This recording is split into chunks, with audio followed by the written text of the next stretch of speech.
Originaire de Lyon, Marie-Jo Perceval découvre la campagne en Savoie, période heureuse de son enfance dont elle gardera le goût des choses simples et naturelles, tout en restant sensible à l'esthétique des choses urbaines et modernistes.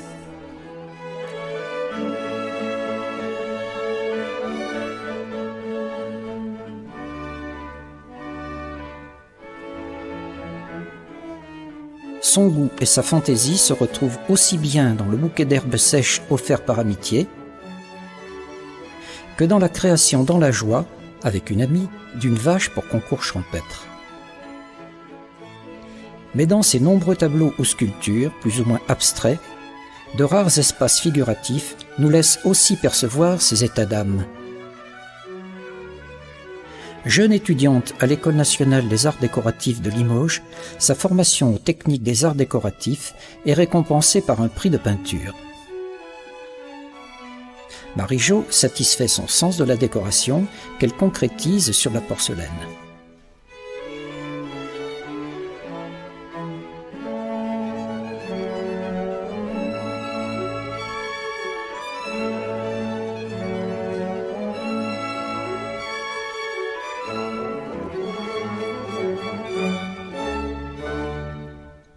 Curieuse et un brin aventureuse, Marie-Jo s'évade une année vers Tunis. La célèbre poterie Chemla l'accueille près du musée du Bardo. Elle s'imprègne à la fois de la beauté des faïences antiques qu'elle étudie au musée et du travail des artisans potiers qu'elle côtoie. À son retour, elle aime transmettre à ses élèves sa passion et son art pour la décoration sur faïence. Les techniques délicates de cuisson des objets décorés vont l'accaparer.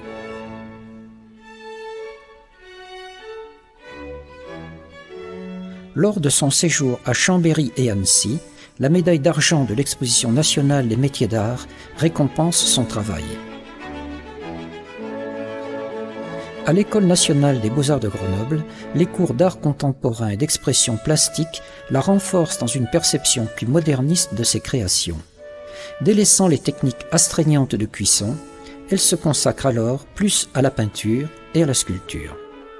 En 1990, la Fondation Hewlett-Packard organise à Villefontaine une exposition de ses peintures. En 1991, c'est au Château des Blondes de Sassenage que ses œuvres sont exposées. Une vingtaine d'autres expositions personnelles ou collectives ont depuis présenté ses tableaux et sculptures.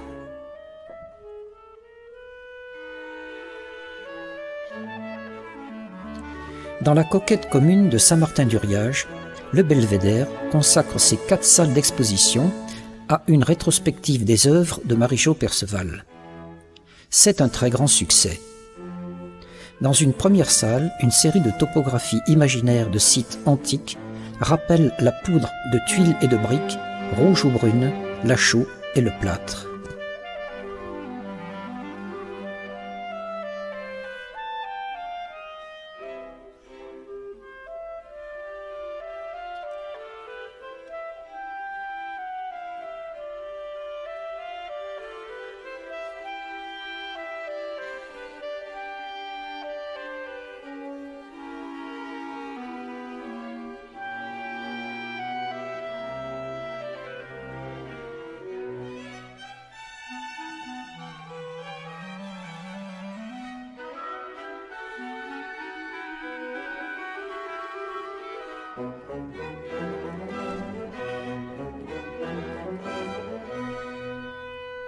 Les travaux exposés questionnent l'imaginaire des enfants.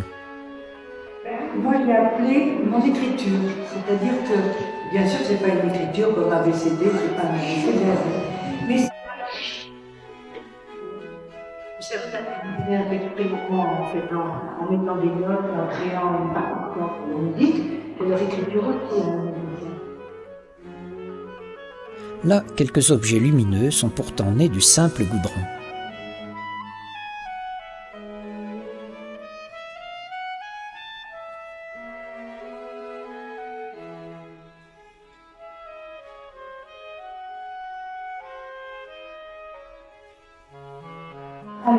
Qu'est-ce qui t'a inspiré à faire cette sculpture ? Ces sculptures de fer sont faites de multiplans perchés sur quelques tiges plantées au sol. Elles présentent des pseudo-volumes abstraits propices à l'imagination des visiteurs. Sont-elles inspirées des modèles de la nature, des architectures urbaines modernistes ou d'autres mondes virtuels? Une autre sculpture s'impose à l'entrée de la seconde salle.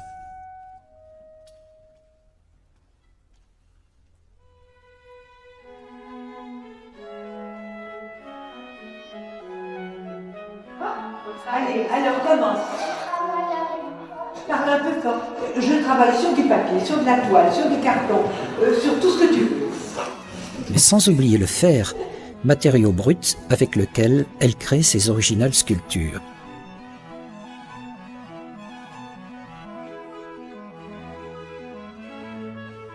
Là encore, les enfants observent.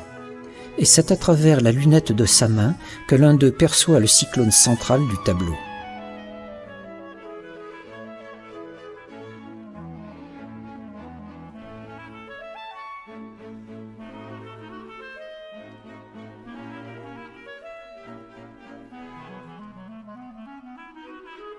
Cette sculpture semble béate devant ce qui pourrait être une version païenne de la Vierge et l'Enfant.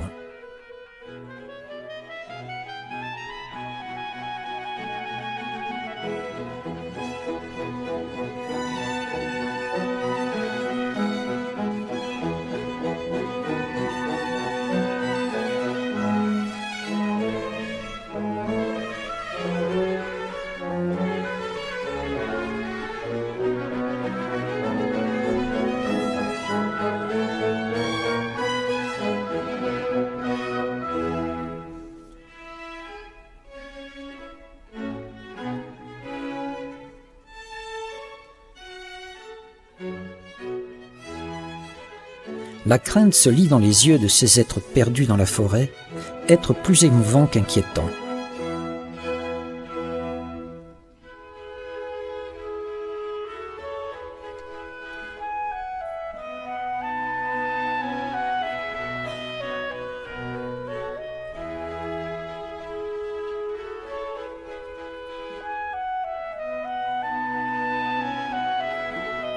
Ça c'est drôle.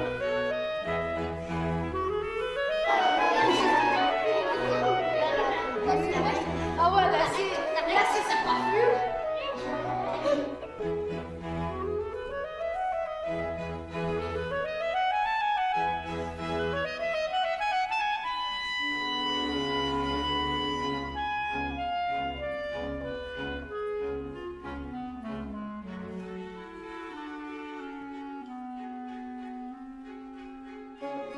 Dans un coin de la troisième salle, cette chute des idoles peut ressembler à l'explosion dramatique d'une cité.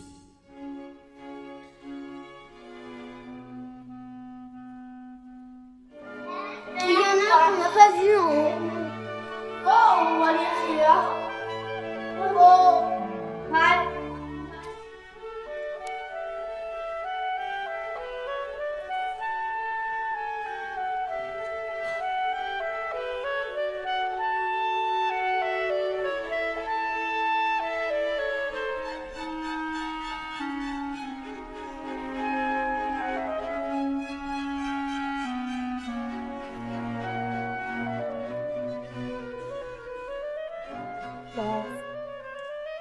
C'est pas très long.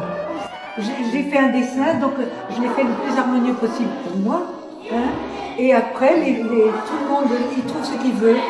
Il y en a qui voient des mains, d'autres pensent que c'est peut-être un arbre qui élève ses branches vers le ciel. Et les mains qui implorent aussi.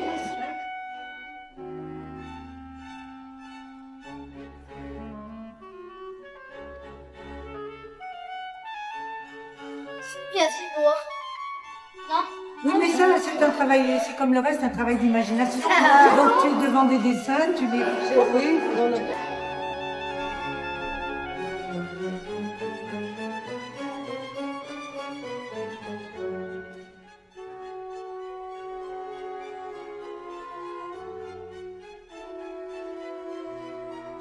On est reçu dans la quatrième salle par une accueillante et opulente Mama.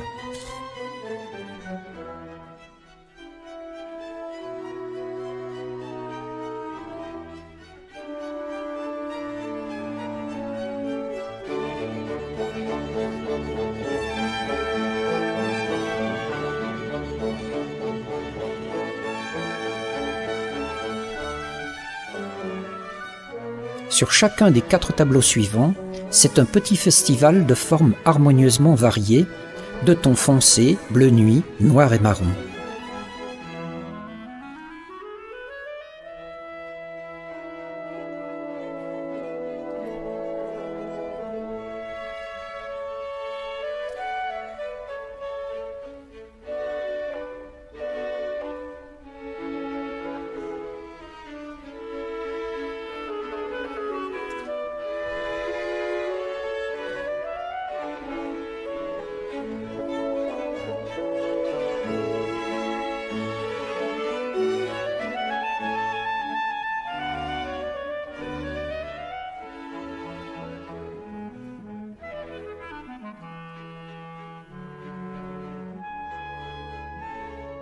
Une petite fille pensive devant 3 lavis très sombres.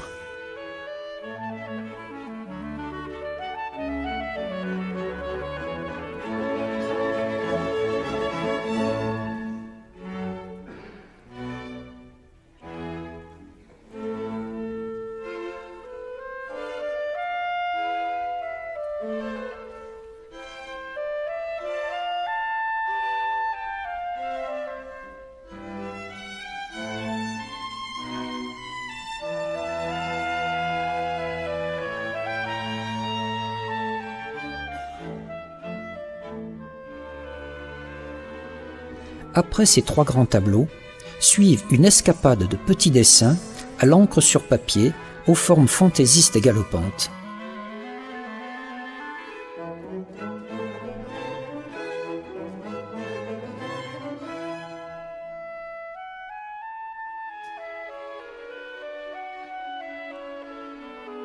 Le support plissé donne du relief et des nuances judicieuses aux couleurs de ces derniers tableaux.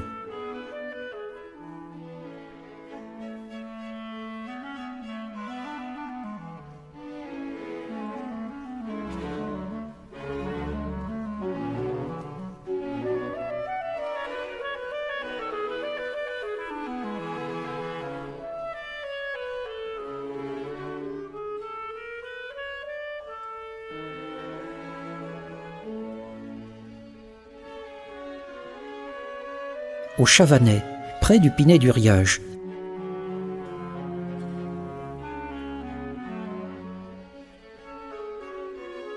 Au pied de Belledonne, Marie-Jo a trouvé le calme et la solitude nécessaires à ses travaux.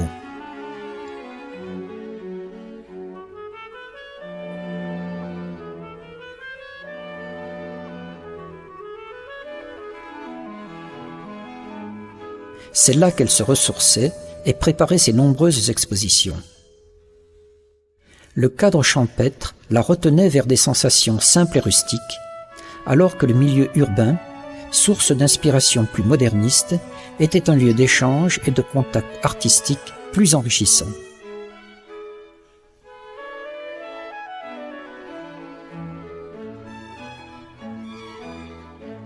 Aujourd'hui à Montbonneau, sa maison entourée de verdure abrite son atelier. Toujours inspirée et infatigable, après Saint-Martin-du-Riage, elle prépare déjà d'autres expositions. D'anciens tableaux l'entourent, reflets de ses joies, ses peines, ses espoirs et ses doutes.